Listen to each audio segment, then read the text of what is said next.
किसी भी हालात में इन तीन चीजों को कभी नहीं छुपाया जा सकता है और वो हैं सूर्य, चंद्रमा और सत्य।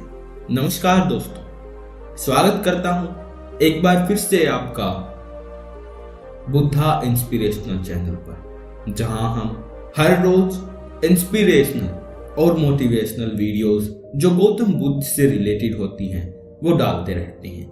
आज की वीडियो में आपको 10 ऐसे उपदेश हम बताने वाले हैं जो गौतम बुद्ध के द्वारा दिए गए हैं, जिनको अगर आप अपने जीवन में ज्यों के त्यों भी उतार लेंगे तो आप बहुत ज्यादा सक्सेसफुल हो सकते हैं, जीवन को बहुत अच्छे से व्यतीत कर सकते हैं, आपका मन स्थिर हो सकता है और बहुत सारे चेंज आपके जीवन में आ सकते हैं। तो चलिए बिना देरी करे इस वीडियो को स्टार्ट करते हैं। वीडियो तो स्टार्ट हो चुकी है, इन उपदेशों को स्टार्ट करते हैं। पहला उपदेश, किसी भी हालात में इन तीन चीजों को नहीं छुपाया जा सकता और वो है सूर्य, चंद्रमा और सत्य। इसी उपदेश से हमने हमारी कहानी स्टार्ट की थी।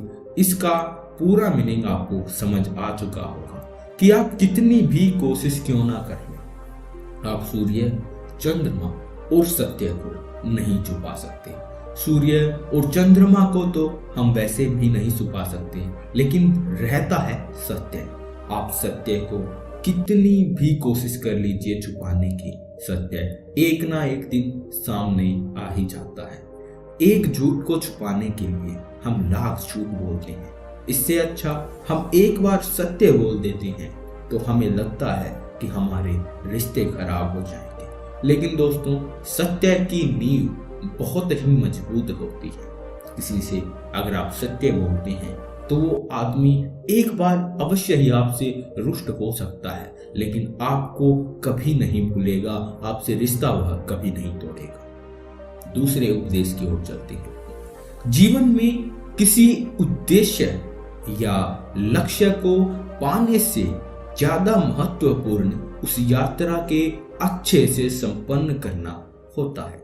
दोस्तों, हम अपनी जिंदगी में हमेशा कुछ न कुछ पाने का प्रयास करते रहते हैं, लेकिन जो मंजिल हमें मिलती है, कहते हैं ना, मंजिल का मजा नहीं होता, रास्ते का मजा होता है। उस मंजिल तक जाने के लिए जिस रास्ते पे आपको चलना पड़ा, उस पे कितने कांटे थे, कितनी मुसीबत आई, फिर भी वहां आप डटे रहे, यह दर्शाता है कि उस मंजिल के प्रति आपका स्नेह कितना था, उस मंजिल के प्रति आपका आत्मविश्वास कितना था। तो मंजिल महत्वपूर्ण है, लेकिन रास्ता उससे ज्यादा महत्वपूर्ण है। चलिए तीसरे उपदेश की ओर चलते हैं। बुराई को बुराई से खत्म नहीं किया जा सकता है, घृणा को सिर्फ प्रेम द्वारा ही समाप्त किया जा सकता है, जो कि यह एक अटूट सत्य है। बहुत बार हम लड़ाई कर लेते हैं, दो लोगों के बीच जब लड़ाई होती है, अगर कोई भी पर्सन आराम से प्यार से बात नहीं करेगा तो उनके बीच की लड़ाई कभी समाप्त नहीं होगी। किसी को तो पहल करनी होगी सच्चाई बोलने की और माफी मांगने की। प्रेम से चीजों को सुलझाया जा सकता है, लेकिन अगर वही बात आपके ध्यान में रही कि लोहा लोहे को काटता है, तो आपकी लड़ाई कभी भी किसी से समाप्त नहीं हो सकती। बहुत छोटा जीवन है, यहाँ किसी से लड़ाई करके व्यर्थ ना कीजिए। अगर आपकी गलती नहीं भी है तो भी माफी मांग लीजिए, माफी मांगने से कोई छोटा नहीं होता है। चौथा उपदेश, आप चाहे जितनी भी अच्छी किताबें पढ़ लें, कितने भी अच्छे शब्द सुन लें, लेकिन जब तक आप उनको अपने जीवन में नहीं अपनाते, तब तक उसका कोई भी फायदा नहीं है। दोस्तों, इंपॉर्टेंट यह होता है कि आप जो सीख रहे हैं उसको एग्जीक्यूट कैसे करते हैं। आपने 10वीं कक्षा में मान लीजिए परीक्षा बोर्ड की है, आपने बहुत कुछ सीख लिया, लेकिन एग्जाम में जब आपको लिखने का टाइम आया, जब आपने कुछ नहीं लिखा, सिर्फ आपने सीखा, मतलब कि एग्जीक्यूट नहीं किया, ना तो कोई विश्वास करेगा कि आपने कुछ पढ़ा है, ना आप विश्वास कर पाएंगे कि आप पास हो सकते हैं। क्योंकि आपने कुछ लिखा ही नहीं। तो चीज़ों को एग्जीक्यूट करना सीखने से ज़्यादा इम्पोर्टेंट है ये मैं नहीं कहता हूँ, लेकिन एग्जीक्यूट करना उतना ही इम्पोर्टेंट है जितना सीखना। तो अगर आप सीखते रहेंगे, एग्जीक्यूट नहीं करेंगे, तो सफलता दूर दूर तक आपको नहीं दिखेगी।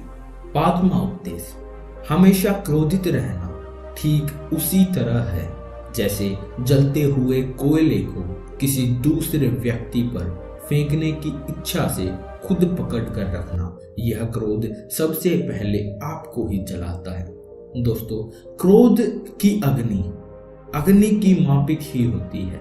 जैसे अग्नि सभी चीजों को अपने अंदर समावेश कर लेती है, वैसे ही क्रोध सभी को जलाने से पहले आपको खुद को जलाता है। जब आप एक कोयले को, जलते हुए कोयले को अपने हाथ में रखेंगे तो आपका हाथ भी जलेगा। इसी तरह अगर आप क्रोध करेंगे तो आपके मन में अशांति होगी, आपके दिमाग में विचारों का उथल पुथल होगा जिससे आपको कष्ट पहुंचेगा। आपके माइंडसेट को, आपके सोचने की शक्ति को, इन सब चीजों को सबसे पहले आपको क्रोध आपका इन चीजों का दुश्मन है।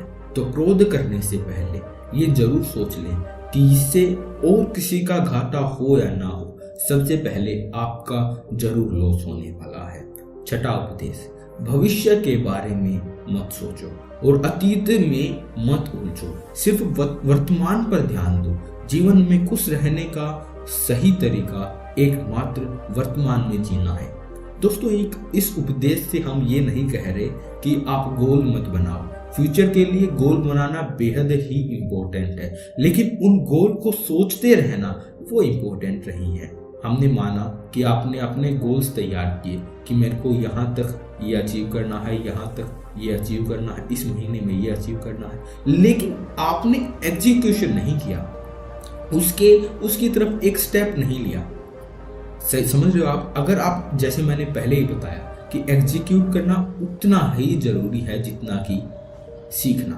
तो अगर आपने गोल बना लिए, एग्जीक्यूट कुछ किया नहीं, सिर्फ आप सोचते रहे कि हाँ यार मैं ये अचीव करूँ, तो वही बात हो गई ना, आप कुछ अचीव कर नहीं पाएंगे। वर्तमान में जिए, उसके लिए जो कुछ पर्याप्त मात्रा में संघर्ष चाहिए उसको करें। सातवां उपदेश, खुशियां हमेशा बांटने से बढ़ती हैं। जैसे कि एक जलते हुए दिए से हजारों दीपक रोशन किए जा सकते हैं, फिर भी उस दिए की रोशनी कम नहीं होती। दोस्तों, खुशी जब हमको होती है तो अगर हम खुशी को अपने अंदर रख लेते हैं तो उसका संचार आगे रुक जाता है। अगर अपने दोस्तों को, रिलेटिव को उसके बारे में बताते हैं तो आपको ज्यादा खुशी होगी, क्योंकि अगर वो भी खुश होंगे, आप भी खुश होंगे, तो खुशियां बढ़ती जाएंगी। अगर अच्छा समाचार है, देखिए वैसे दुख को भी अपने दोस्तों और रिश्तेदारों के साथ साझा करना चाहिए, लेकिन सबसे ज्यादा खुशियों को, क्योंकि आपने एक अच्छा एग्जाम्पल दिया कि एक दीपक से हजारों दीपक रोशन किए जा सकते हैं। वैसे ही खुशियां आपके जीवन में रंग भर देती हैं। आठवां उपदेश, क्रोध होकर हजारों गलत शब्द बोलने से अच्छा मौन वह एक शब्द है जो जीवन में शांति लाता है। इसलिए जहां न बोलना बेहतर है, वहां चुप रहना बेहतर है। दोस्तों, बहुत सारी जगह पर हमें उनके बारे में कुछ पता नहीं होता और क्रोधित होकर हम हजारों शब्द बोल देते हैं। इससे अच्छा है हम अपनी वाणी को विराम दें और वहां कुछ न बोले, क्योंकि हमें उसके बारे में कुछ पता नहीं है। तो ऐसी जगह पर चुप रहना ही बेहतर है। नौवां उपदेश, जीवन में हजारों लड़ाइयां जीतने से बेहतर खुद पर विजय प्राप्त करना है। अगर यह कर लिया तो फिर जीत हमेशा तुम्हारी ही होगी, फिर इससे तुम्हें इससे कोई नहीं छीन सकता। दोस्तों, संघर्ष की जब बात आती है, जब एक गेम की बात आती है, तो हर व्यक्ति जीतने के लिए खेलता है, ये सही भी है, लेकिन दूसरों के जीतने के लिए कभी नहीं खेलना चाहिए। अपने आप से आपकी लड़ाई, आपका संघर्ष, आपका कंपटीशन अगर अपने आप से होगा तो हर समय एक इंक्रीज इन पोटेंशियल होगा। आपकी जो ज्ञान है उसमें बढ़ोतरी हो सकती है। अगर आपका कंपटीशन दूसरों के साथ है, पहला जलन उपदेश जलन का महत्व आपको पता चलेगा कि जलन आपको होगी, जिससे आपके कार्य करने की शक्ति कम हो जाएगी। तो इससे अच्छा है कि किसी और से आप कंपीट ना करके आप खुद से कंपटीशन करें, जिससे आपको जलन भी नहीं होगी और हर समय आपको कुछ नया करने की चाह भी होगी। 10वां और आखिरी उपदेश, सत्य के मार्ग पर चलते हुए व्यक्ति केवल 2 ही गलतियां करता है। पहला, या तो पूरा रास्ता न तय करना, दूसरा या फिर शुरुआत ही नहीं। सत्य का मार्ग सबसे अच्छा मार्ग होता है। शायद इससे आपको लगता होगा कि आपके रिश्ते टूट जाएंगे, बहुत सारे विघ्न आ जाएगा, लेकिन ऐसा नहीं होता। अगर कोई व्यक्ति किसी का रिश्ता टूट रहा है, कोई नाराज हो रहा है, तो वो यही गलतियां करता है, या तो पूरी तरह से वो सत्य के मार्ग पर नहीं चलता या फिर वो शुरुआत ही नहीं करता। दोनों जरूरी हैं। तो इसी के साथ हम अलविदा लेना चाहेंगे। आज की वीडियो में इतना ही।